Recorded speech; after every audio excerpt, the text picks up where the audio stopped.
تو بازار مکاره که سخت آبی داره، هر کی تو جنب و جوشه آرزو میفروشه.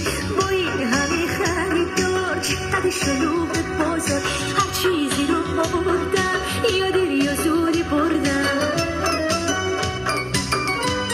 دل دیوونه رو اما نبردن، اگه بردن دوباره پس آوردن. دل دیوونه شیدای رونده رو دست صاحب بیچاره مونده.